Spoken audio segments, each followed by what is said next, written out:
Hey, this is going to be a video on the KX65.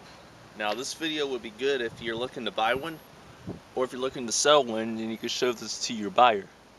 But mine's a 2003. This bike is very good because it's a motocross bike, which means it's built to last. It's got 2 disc brakes, one in the front and one in the back, not like your conventional rear drum brake on your trail bikes.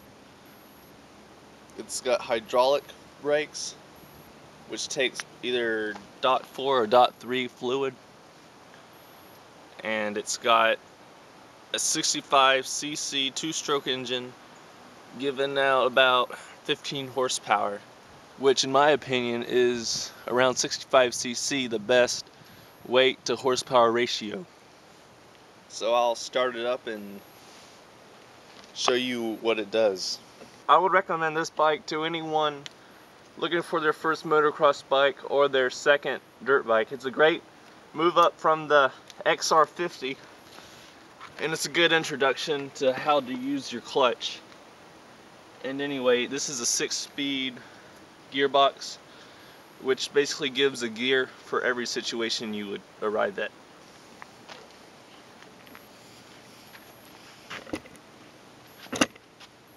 And just to clarify things, it does take .3 or 4, so whichever one's better for your climate.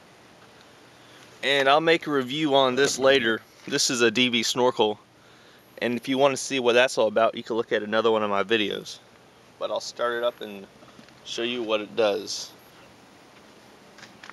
Now, one thing you might notice is my clutch lever and the clutch lever bracket are a little different. That's because this is stock OEM and this is aftermarket. So I had to do a little filing down right here to get it to work, but it's working fine right now.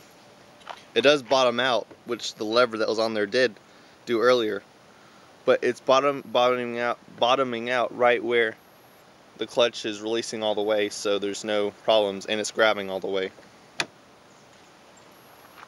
Let's see, before I start up, I can give a in detail view of the carburetor and engine. Let me get this camera off here.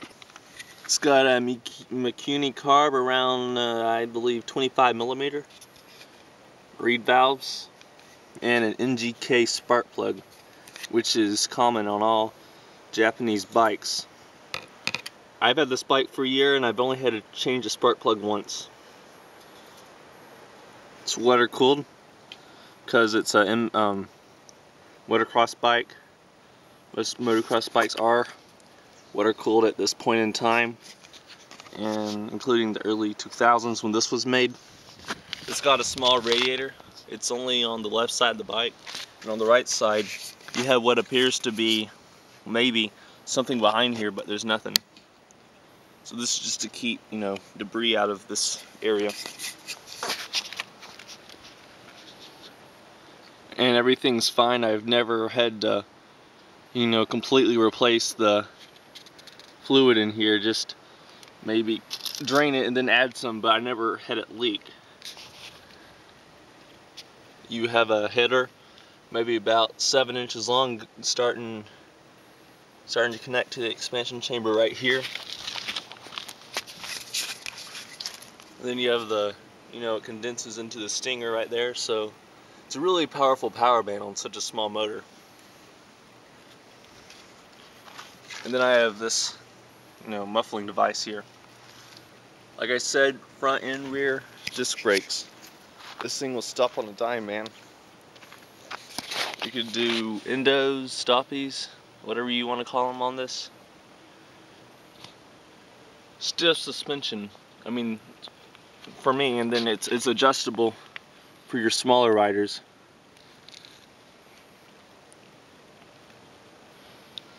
So I think that about covers it all. This will bend so it doesn't break off. You got a little wheel right here for your chain to ride on when you're bottoming out. Your filter is up in there. You change it by taking the seat off. Your fuel valve's right there, only in on-off position. So if you're wanting to go out somewhere and wanting to come back on a more empty tank, I recommend that you change this out and put one with a reserve on there. But since this is a race bike, it doesn't need one.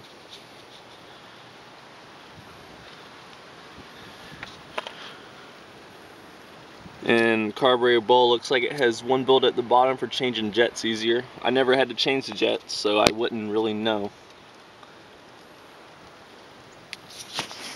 So let me start it up. And in my opinion, I think Kawasaki makes probably the best mini motocross bikes. I mean, they compete with the KX65, and I can't think of really any Hondas that make something like this. So, in my opinion, I think this is really good. And if you haven't noticed, I have a little pit bike cover on here. Now, this isn't my main bike. My main bike's a YZ250F, which is a 4-stroke, so this is a little different. But I bought this with the intention of it being a pit bike, and I want it small so I can carry it places. So that's the reason I'm 17, I have this bike. So you got your Kickstarter here, really small, you know, MX style size. What I do is pull the choke, make sure the fuel's on, give it a few, you know, pulls on the throttle, kick it over a few times slowly,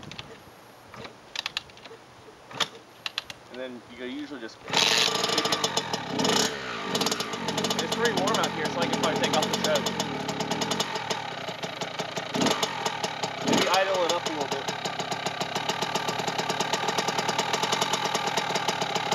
What I want to do is start riding, and what I want to do is just ride a little slowly. And then once it warms up, I can give it full throttle. It's starting to get warm.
So I hope this helped you, and thanks for watching.